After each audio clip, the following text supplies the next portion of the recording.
ಈ ಕ್ಲಾಸಲ್ಲಿ ನಾವು SSLC ಮ್ಯಾಥ್ಸ್ ಪಾಸಿಂಗ್ ಪ್ಯಾಕೇಜ್ ಬಗ್ಗೆ ನೋಡ್ಕೊಳ್ತಾ ಹೋಗೋಣ. ಮ್ಯಾಥ್ಸ್ ಅಲ್ಲಿ ಹೇಗೆ ಈಸಿಯಾಗಿ ನೀವು ಪಾಸ್ ಆಗ್ಬೋದು ಅನ್ನೋದನ್ನ ನೋಡ್ಕೊಳ್ತಾ ಹೋಗೋಣ, ಆಯ್ತಾ? ಸೊ ಫಸ್ಟ್ ನಾನಿಲ್ಲಿ ನಿಮಗೆ ಈಸಿ ಚಾಪ್ಟರ್ ತಗೊಳ್ತೀನಿ, ಕೋಆರ್ಡಿನೇಟ್ ಜಿಯೋಮೆಟ್ರಿ, ಆಯ್ತಾ? ಸೊ ಕೋಆರ್ಡಿನೇಟ್ ಜಿಯೋಮೆಟ್ರಿಯಲ್ಲಿ 2 ಮಾರ್ಕ್ಸ್ಗೆ ಅಥವಾ 1 ಮಾರ್ಕ್ಸ್ಗೆ ಕೇಳುವಂತಹ ಕ್ವೆಶನ್ ಅನ್ನ ನಾನು ಈ ಕ್ಲಾಸ್ ಅಲ್ಲಿ ನಿಮಗೆ ಕವರ್ ಮಾಡಿಕೊಡ್ತೀನಿ. 2 ಮಾರ್ಕ್ಸ್ಗೆ ಕೇಳುವಂತಹ ಕ್ವೆಶನ್. ಸೊ ಯಾವುದು? ಡಿಸ್ಟೆನ್ಸ್ ಫಾರ್ಮುಲಾದ ಮೇಲೆ, ದೂರದ ಸೂತ್ರದ ಮೇಲೆ, ಆಯ್ತಾ? Find the distance between the point A of 2, 3 and B of 10, -3 ಅಂತ ಹೇಳಿದ್ದಾರೆ. ಹೀಗೆ ಡಿಸ್ಟೆನ್ಸ್ ಫಾರ್ಮುಲಾ ಗೊತ್ತಿದೆ. ಸೊ ಏನು distance formula? D is equal to square root of x2 minus x1 whole square plus y2 minus y1 whole square. So ಇದು ನಾನು passing package ಮಾಡ್ತಿರೋದ್ರಿಂದ ತೀರಾ ಬೇಸಿಕ್ಸ್ಗಳು ಏನಿದಾವೋ ಅದನ್ನು ಕೂಡ ಇಲ್ಲಿ ಎಕ್ಸ್ಪ್ಲೇನ್ ಮಾಡ್ತಾ ಹೋಗ್ತೀನಿ, ಓಕೆನಾ? ಸೊ ಫಸ್ಟ್ ನಮಗೆ ಕೊಟ್ಟಿರುವಂತಹ ಪಾಯಿಂಟ್ಸ್ ಯಾವುದು? A of 2, 3 ಮತ್ತೆ B of 10, -3 ಅಂತ ಕೊಟ್ಟಿದ್ದಾರೆ. ಇದರಲ್ಲಿ ಇದು x1, ಇದು y1, ಇದನ್ನ x2, ಇದನ್ನ y2 ಅಂತ ತಗೊಳ್ತೀರಾ. ಸೊ ಈಗ ಏನು ಕೊಟ್ಟಿದ್ದಾರೆ ಅಲ್ವಾ, ಅದನ್ನ ನೀವು ಫಾರ್ಮುಲಾಕ್ಕೆ ಸಬ್ಸ್ಟಿಟ್ಯೂಟ್ ಮಾಡಿ. D is equal to square root of x2 ಅಂತ ಅಂದ್ರೆ 10, ಮೈನಸ್ ಇದೆ, ಆ ಮೈನಸ್ ಅನ್ನ ಹಾಗೆ ಇಡಿ. x1 ಅಂತ ಅಂದ್ರೆ 2 ಹೋಲ್ ಸ್ಕ್ವೇರ್ ಪ್ಲಸ್ y2 ಅಂತ ಅಂದ್ರೆ -3 ಇದೆ, ಸೊ -3 ಮೈನಸ್ y1 ಅಂತ ಅಂದ್ರೆ ಎಷ್ಟಿದೆ ಅಲ್ಲಿ? 3 ಇದೆ, ಹೋಲ್ ಸ್ಕ್ವೇರ್. ಸೊ ಕೆಲವೊಂದು ಮಕ್ಕಳಿಗೆ ಪ್ಲಸ್ ಮತ್ತೆ ಮೈನಸ್ ಅಲ್ಲಿ ತೀರಾ ಕನ್ಫ್ಯೂಷನ್ ಅಲ್ವಾ? ಸೊ ಅದನ್ನ ಇಲ್ಲಿ ನಾನು ಕ್ಲಿಯರ್ ಮಾಡ್ಕೊಡ್ತೀನಿ. ಅಡಿಷನ್ ಮತ್ತೆ ಸಬ್ಸ್ಟ್ರಾಕ್ಷನ್ ಅಲ್ಲಿ ನಿಮಗೆ ಸೊ ಎರಡೂ ಸಿಂಬಲ್ಸ್ಗಳು ಸೇಮ್ ಇತ್ತು ಅಂತ ಅಂದ್ರೆ ಏನ್ ಮಾಡ್ತೀರಿ? ಆಡ್ ಮಾಡ್ತೀರಿ, ಆಯ್ತಾ? ಸೊ ಸಿಂಬಲ್ಸ್ಗಳು ಸೇಮ್ ಇತ್ತು ಅಂತ ಅಂದ್ರೆ ಸೇಮ್ ಸಿಂಬಲ್ ಅನ್ನ ಇಡ್ತೀರಾ. ಸೊ ಈಗ ಇಲ್ಲಿ ನಮಗೆ ಡಿಫ್ರೆಂಟ್ ಸಿಂಬಲ್ಸ್ ಇದಾವೆ, ಒಂದು ಪ್ಲಸ್ ಇದೆ, ಇನ್ನೊಂದು ಮೈನಸ್ ಇದೆ. ಹಾಗಾಗಿ ಇಲ್ಲೇನ್ ಮಾಡ್ತೀರಿ ಅಂತ ಅಂದ್ರೆ ನೀವು ಸಬ್ಟ್ರಾಕ್ಷನ್ ಮಾಡ್ತೀರಿ, ಓಕೆನಾ? ಇಷ್ಟಾದ್ಮೇಲೆ ಕೆಲವೊಂದು ಮಕ್ಕಳಿಗೆ ಕನ್ಫ್ಯೂಷನ್ ಆಗುತ್ತೆ, ಪ್ಲಸ್ ಇಡ್ಬೇಕಾ ಮೈನಸ್ ಇಡ್ಬೇಕಾ ಅಂತ, ಅಲ್ವಾ? ಸೊ ನೋಡಿ, ಈಸಿಯಾಗಿ ನೆನ್ಪಿಡ್ಕೋಬಹುದು ಅದನ್ನ, ಆಯ್ತಾ? ಫಾರ್ ಎಕ್ಸಾಂಪಲ್ ಇಲ್ಲಿ ನಾನು 2 ನಂಬರ್ಸ್ಗಳನ್ನ ತಗೊಳ್ತೀನಿ. +3 -5 ಅಂತ ತಗೊಳ್ತೀನಿ. ಸೊ ಡಿಫ್ರೆಂಟ್ ಸಿಂಬಲ್ ಇತ್ತು ಅಂತ ಅಂದ್ರೆ ಏನ್ ಮಾಡಬೇಕು? ಸಬ್ಟ್ರಾಕ್ಷನ್ ಮಾಡಬೇಕು. 5 - 3 = 2 ಆಯ್ತು. ಸೊ ಇದಾದ್ಮೇಲೆ ಇವಾಗ ಸಿಂಬಲ್ ಅನ್ನ ಇಡಬೇಕು ಅಲ್ವಾ ನೀವು? ಸೊ ಸಿಂಬಲ್ ಅನ್ನ ಇಡಬೇಕಾದ್ರೆ ನೋಡಿ, ಸಿಂಬಲ್ಸ್ ಗಳನ್ನ ಬಿಟ್ಬಿಡಿ. ಸಿಂಬಲ್ಸ್ ಅನ್ನ ಬಿಟ್ಟು ಸೊ ಇವೆರಡರಲ್ಲಿ ಯಾವುದು ಬಿಗ್ಗರ್ ನಂಬರ್? 5 ಮುಂದೆ ಏನ್ ಸಿಂಬಲ್ ಇದೆ? ಮೈನಸ್ ಇದೆ, ಅದನ್ನ ಇಟ್ಬಿಡ್ಬೇಕು. ಸೊ ನೆಕ್ಸ್ಟ್ ನೋಡಿ, ಇಲ್ಲಿ -3 + 5 ಡಿಫ್ರೆಂಟ್ ಸಿಂಬಲ್, ಸಬ್ಟ್ರಾಕ್ಷನ್ ಮಾಡ್ತೀರಿ.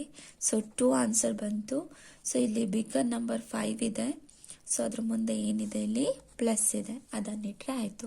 ಸೊ ನೆಕ್ಸ್ಟ್ ಬರೋದು ನಿಮಗೆ ಮಲ್ಟಿಪ್ಲಿಕೇಶನ್ ಅಲ್ಲಿ ಏನು ತಲೆ ಕೆಡಿಸ್ಕೊಳ್ಳೋ ಅಂಥದ್ದೇ ಇಲ್ಲ. Plus into plus plus, minus into minus plus, plus into minus minus, minus into plus minus. ಏನ್ ರೂಲ್ ಫಾಲೋ ಆಗ್ತಿರುತ್ತೆ ಅದನ್ನ ಇಟ್ರೆ ಆಯ್ತು. ಇಲ್ಲ ಅಂತ ಅಂದ್ರೆ ಏನಿದೆ ಅಂತ ಅರ್ಥ? ಯಾವ ಸಿಂಬಲ್ ಇದೆ ಅಂತ ಅರ್ಥ? ಪ್ಲಸ್ ಇದೆ ಅಂತ ಅರ್ಥ. +10 ನಿಮಗೆ -2. ಡಿಫ್ರೆಂಟ್ ಸಿಂಬಲ್ಸ್ ಇದೆ ಅಂತ ಹೇಳಿದ್ರೆ ಸಬ್ಟ್ರಾಕ್ಷನ್ ಮಾಡಬೇಕು. ಹಾಗಾಗಿ ಏನು ಬಂತಿಲ್ಲಿ? 8 ಬಂತು. ಸೊ ನೆಕ್ಸ್ಟ್ ಏನು ಮಾಡ್ಬೇಕು ಹೇಳಿದ್ದೆ ನಾನು ನಿಮಗೆ? ಸಿಂಬಲ್ಸ್ಗಳನ್ನು ಬಿಟ್ಟು ಬಿಗರ್ ನಂಬರ್ ಯಾವುದು? 10. ಸೊ 10 ಮುಂದೆ ಏನು ಸಿಂಬಲ್ ಇದೆ ಅಲ್ಲಿ? 10 ಪ್ಲಸ್ ಇದೆ, ಅದನ್ನಿಟ್ರೆ ಆಯಿತು, hole square. Plus same symbol ಇದ್ದಾವೆ, ಹಾಗಾಗಿ ಆ್ಯಡ್ ಮಾಡ್ತೀರಿ. 3 + 3 6 ಆಯಿತು.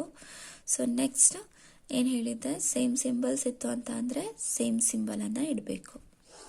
ಇಷ್ಟು ಮಾಡಿದರೆ ಆಯಿತು. So D is equal to +8 hole square ಅಂತ ಹೇಳಿದ್ದಾರೆ. ಹೋಲ್ ಸ್ಕ್ವೇರ್ ಅಂತ ಅಂದರೆ 2 ಟೈಮ್ಸ್ ಅದನ್ನು ಮಲ್ಟಿಪ್ಲೈ ಮಾಡ್ತೀರಿ. +8 × +8. So plus into plus plus 8 × 64.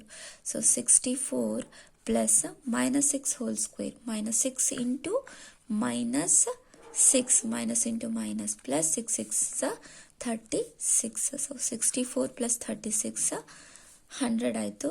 So perfect square ಅಲ್ವಾ? ಸ್ಕ್ವೇರ್ ರೂಟ್ ಆಫ್ 100 = ಎಷ್ಟಾಗತ್ತಪ್ಪ? 10 ಯೂನಿಟ್ಸ್. ನೆಕ್ಸ್ಟ್ ಪ್ರಾಬ್ಲಮ್ ಅನ್ನು ನೋಡೋಣ. -5,7 ಆ್ಯಂಡ್ -1,3 ಅಂತ ಕೊಟ್ಟಿದ್ದಾರೆ. ಸೊ ಇದು ಏಪ್ರಿಲ್ 2020 ನಿಮಗೆ ಕೇಳಿರುವಂತಹ ಕ್ವೆಶನ್. ಓಕೆನಾ? ಸೊ ಇದರಲ್ಲಿ x1 y1 ಅಂತ ತಗೊಳ್ತೀರಿ, x2 y2 ಅಂತ ತಗೊಳ್ತೀರಿ. d is equal to square root of x2 minus x1 whole square plus y2 minus y1 whole square. So D is equal to x2 ಇರೋ ಜಾಗದಲ್ಲಿ ಏನಿದೆ, ಇಲ್ಲಿ -1 ಇದೆ. ಸೊ -1 ಇಲ್ಲಿ ಮೈನಸ್ ಏನಿದೆಯೋ ಅದನ್ನು ಹಾಗೆ ಇಡಿ. x1 ಇರೋ ಜಾಗದಲ್ಲಿ ಏನಿದೆ, ಇಲ್ಲಿ -5 ಇದೆ. ಸೊ ಇಲ್ಲಿ ಆಲ್ರೆಡಿ ಒಂದು ಮೈನಸ್ ಇದೆ, ಹಾಗಾಗಿ ನಾವು ಕನ್ಫ್ಯೂಷನ್ ಆಗಬಾರ್ದು. ಹಾಗಾಗಿ ಒಂದು ಬ್ರಾಕೆಟನ್ನು ಓಪನ್ ಮಾಡಿಕೊಂಡು -5 ಅಂತ ಇಟ್ಕೊಳ್ಳಿ, ಹೋಲ್ ಸ್ಕ್ವೇರ್ ಪ್ಲಸ್ y2 ಅಂತ ಅಂದರೆ ಏನಿದೆ, ಇಲ್ಲಿ 3 ಇದೆ, ಮೈನಸ್ y1 ಅಂತ ಅಂದರೆ ಏನಿದೆ, 7 ಹೋಲ್ ಸ್ಕ್ವೇರ್. ಫಸ್ಟ್ ಬ್ರಾಕೆಟ್ ಒಳಗಿರೋದನ್ನು ಸಾಲ್ವ್ ಮಾಡ್ಕೊಳ್ಳೋಣ ನಾವು. D is equal to square root of -1. So ನೋಡಿ, ಇಲ್ಲಿ ಇಲ್ಲೊಂದು ಮೈನಸ್ ಇದೆ, ಇಲ್ಲೊಂದು ಮೈನಸ್ ಇದೆ, ಮಧ್ಯದಲ್ಲಿ ಏನಿದೆ, ಇಲ್ಲಿ ಬ್ರಾಕೆಟ್ ಇದೆ ಅಂತ ಅಂದರೆ ಮಲ್ಟಿಪ್ಲಿಕೇಶನ್ ಇದೆ ಅಂತ ಅರ್ಥ. ಸೊ ಮೈನಸ್ ಇಂಟು ಮೈನಸ್ ಏನಾಗುತ್ತಪ್ಪ, ಮೈನಸ್ ಇಂಟು ಮೈನಸ್ ನಮಗೇನು ಗೊತ್ತಿದೆ, ಇಲ್ಲಿ ಪ್ಲಸ್ ಅಂತ ಗೊತ್ತಿದೆ. ಹಾಗಾಗಿ ಮೈನಸ್ ಇಂಟು ಮೈನಸ್ ಏನಾಯ್ತಲ್ಲಿ, ಪ್ಲಸ್ ಆಯಿತು. +5 whole square plus 3 minus 7 whole square. So D is equal to -1 plus 5, so +4 whole square plus 3 minus 7 -4 whole square. So ನಾನು ಆಲ್ರೆಡಿ ನಿಮಗೆ ಸಿಂಬಲ್ಸ್ಗಳ ಬಗ್ಗೆ ಹೇಳಿದ್ದೀನಿ ಅಲ್ವಾ, ಮತ್ತೆ ರಿಪೀಟ್ ಮಾಡೋದಿಲ್ಲ ನಾನು. ಅರ್ಥ ಆಗಿದೆ ಅಂತ ಅಂದ್ಕೊಳ್ತೀನಿ, ಆಯಿತಾ? So D is equal to 4 square, 4 4s 16 plus -4 whole square, -4 into -4, minus into minus plus 4 4s 16. So D is equal to root of 32 units. ಇದನ್ನು ಇನ್ನು ರೆಡ್ಯೂಸ್ ಮಾಡಿ ಬರಿಬೋದು ನಾವು. D is equal to root of 32 ಇದೆ, so 16 2s 32 ಇದೆ. So D is equal to root of 16, square root of 16 ನಮಗೆ ಗೊತ್ತಿದೆ, ಇದು ಪರ್ಫೆಕ್ಟ್ ಸ್ಕ್ವೇರ್ ಅಲ್ವಾ. ಸ್ಕ್ವೇರ್ ರೂಟ್ ಆಫ್ 16 ಅಂತ ಅಂದರೆ 4, ಉಳಿದಿರೋ ಅಂಥದ್ದೇನು √2 ಯೂನಿಟ್ಸ್. ಇಷ್ಟು ಮಾಡಿದರೆ ಆಯಿತು. ಇದನ್ನು ಇನ್ನೊಂದು ರೀತಿಯಲ್ಲೂ ಕೂಡ ನೀವು ಸಾಲ್ವ್ ಮಾಡ್ಬೋದು. 32ಗೆ LCM ತೆಕ್ಕೊಳ್ತಾ ಹೋಗಿ. So 2 1s 2 6s 12, 2 8s 16, 2 4s 2 2s 2 1s ಅಲ್ವಾ. Root of square root of 32ನ ನಾನು ಹೇಗೆ ಬರಿಬೋದು, ಸೊ ಇಲ್ಲಿ ಎಷ್ಟಿದೆ, 1 2 3 4 5 ಇದೆ. 2 into 2 into 2 into 2 into 2. So ಈಗ ಪೇರ್ ಮಾಡಿ ಹೊರಗೆ ತೆಗಿತಾ ಹೋಗಿ, ಸ್ಕ್ವೇರ್ ರೂಟಿಂದ ಪೇರ್ ಮಾಡಿ ಹೊರಗೆ ತೆಗಿತಾ ಹೋಗಿ. ಸೊ ಇಲ್ಲೊಂದು ಪೇರ್ ಇದೆ, ಅದನ್ನು ಹೊರಗೆ ತೆಗಿಬೇಕು. ನೆಕ್ಸ್ಟ್ ಇಲ್ಲೊಂದು ಪೇರ್ ಇದೆ, ಅದನ್ನು ಕೂಡ ಹೊರಗೆ ತೆಗ್ದಿದ್ದೀನಿ. ಇದ್ರ ಜೊತೆಗೆ ಪೇರ್ ಇಲ್ಲ, ಹಾಗಾಗಿ ಅದನ್ನು ಹಾಗೆ ಇಡ್ತೀನಿ. So square root of 2, 2 2s 4 √2 units. ಇಷ್ಟಿಟ್ರೆ ಆಯಿತು, ಆಯಿತಾ? ಸೊ ಇದು ಆರ್ ಆಪ್ಷನು. ಈ ರೀತಿ ಯಾರಿಗೆ ಸ್ಪ್ಲಿಟ್ ಮಾಡ್ಲಿಕ್ಕೆ ಬರೋದಿಲ್ಲ ಅಂತ ಅನ್ಸುತ್ತೋ ಅಂಥವರು ಈ ರೀತಿಯಲ್ಲಿ ಟ್ರೈ ಮಾಡಿ. ಓಕೆ, ಈ ಚಾಪ್ಟರಲ್ಲಿ ನಿಮಗೆ 1 ಮಾರ್ಕಿಗೆ ಯಾವ ರೀತಿಯಲ್ಲಿ ಕ್ವೆಶನನ್ನು ಕೇಳ್ಬೋದು ನೋಡ್ಕೊಳ್ತಾ ಹೋಗೋಣ. Find the distance between the point P of 3, 4 from the origin. P of 3, -4 ಬಿಂದುವಿನಿಂದ ಮೂಲ ಬಿಂದುವಿರುವ ದೂರವನ್ನು ಕಂಡುಹಿಡಿಯಿರಿ ಅಂತ ಕೊಟ್ಟಿದ್ದಾರೆ ಅಲ್ವಾ. ಸೊ ಒರಿಜಿನ್ ಅಂತ ಅಂದರೆ ಅಲ್ಲಿ ಕೋಆರ್ಡಿನೇಟ್ಸ್ಗಳು ಏನಾಗಿರ್ತವೆ, 0, 0 ಆಗಿರುತ್ತೆ.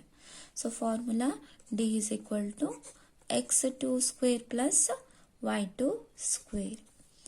ಸೊ P of 3, 4 ಅಂತ ಕೊಟ್ಟಿದ್ದಾರೆ. ಒಂದು ಎಕ್ಸ್ ಕೋಆರ್ಡಿನೇಟ್ ಆಗಿದ್ರೆ ಇನ್ನೊಂದು y ಕೋಆರ್ಡಿನೇಟ್ ಆಗಿರುತ್ತೆ. ಒರಿಜಿನ್ ಅಂತ ಕೊಟ್ಟಿರೋದ್ರಿಂದ ಇನ್ನೊಂದು ಪಾಯಿಂಟು 0, 0 ಆಗಿರುತ್ತೆ. ಹಾಗಾಗಿ ನಿಮಗೆ ಫಾರ್ಮುಲಾ ಇದಕ್ಕೆ ರೆಡ್ಯೂಸ್ ಆಗುತ್ತೆ, ಸರಿನಾ? ಸೊ ಡೈರೆಕ್ಟಾಗಿ ಮಾಡಿಬಿಡಿ. D is equal to X whole square ಅಂತ ಕೊಟ್ಟಿದ್ದಾರೆ. ಎಕ್ಸ್ ಇರೋ ಜಾಗದಲ್ಲಿ 3 ಇದೆ, 3 ಸ್ಕ್ವೇರ್ ಪ್ಲಸ್ 5 ಸ್ಕ್ವೇರ್, y ಅಂತ ಅಂದರೆ 4 ಸ್ಕ್ವೇರ್ ಆಯಿತು. ಸೊ 3 ಸ್ಕ್ವೇರ್ ಅಂತ ಅಂದರೆ 3 3s 9 ಪ್ಲಸ್ 4 ಸ್ಕ್ವೇರ್ ಅಂತ ಅಂದರೆ 4 4s 16. ಸೊ 4ಅನ್ನು 2 ಟೈಮ್ಸ್ ಮಲ್ಟಿಪ್ಲೈ ಮಾಡೋದು. 4 4s 16, 16 ಪ್ಲಸ್ 9 25. ಸೊ ಇದೊಂದು ಪರ್ಫೆಕ್ಟ್ ಸ್ಕ್ವೇರ್. 25 ಅಂತ ಅಂದರೆ ಎಷ್ಟಾಯಿತು, 5 ಯೂನಿಟ್ಸ್. ಸೊ ಇವತ್ತಿನ ಕ್ಲಾಸಲ್ಲಿ ನಾವು ಕೋಆರ್ಡಿನೇಟ್ ಜಿಯೋಮೆಟ್ರಿಯಲ್ಲಿ 2 ಮಾರ್ಕ್ಸಿಗೆ 1 ಮಾರ್ಕ್ಸಿಗೆ ಕೇಳುವಂತಹ ಕೆಲವೊಂದು ಕ್ವೆಶನ್ಸ್ಗಳನ್ನು ನೋಡ್ಕೊಂಡಿದ್ದೀವಿ ಅಲ್ವಾ. ಸೊ ನಾಳೆ ಕ್ಲಾಸಲ್ಲಿ ನಾನು ನಿಮಗೆ ಇದರ ಪಾಠನ ಕಂಟಿನ್ಯೂ ಮಾಡಿಕೊಡ್ತೀನಿ. ಇನ್ನೆರಡು ಕ್ಲಾಸಲ್ಲಿ ನಾನು ನಿಮಗೆ ಕೋಆರ್ಡಿನೇಟ್ ಜಿಯೋಮೆಟ್ರಿಯಲ್ಲಿ 2 ಮಾರ್ಕ್ಸಿಗೆ 1 ಮಾರ್ಕ್ಸಿಗೆ 3 ಮಾರ್ಕ್ಸಿಗೆ ಕೇಳುವಂತಹ ಕ್ವೆಶನ್ಸ್ಗಳನ್ನು ಕವರ್ ಮಾಡಿ ಕೊಡ್ತೀನಿ, ಸರಿನಾ. ಸೊ ನನ್ನ ಕ್ಲಾಸಸ್ಗಳು ನಿಮಗೆ ಅರ್ಥ ಆಗ್ತಾ ಇದ್ರೆ, ಯೂಸ್ಫುಲ್ ಅಂತ ಅನ್ನಿಸ್ತಾ ಇದ್ರೆ ಸಬ್ಸ್ಕ್ರೈಬ್ ಮಾಡಿ ನನ್ನ ಚಾನಲನ್ನು, ಹಾಗೆ ಒಂದು ಲೈಕನ್ನು ಕೊಡಿ, ಓಕೆನಾ.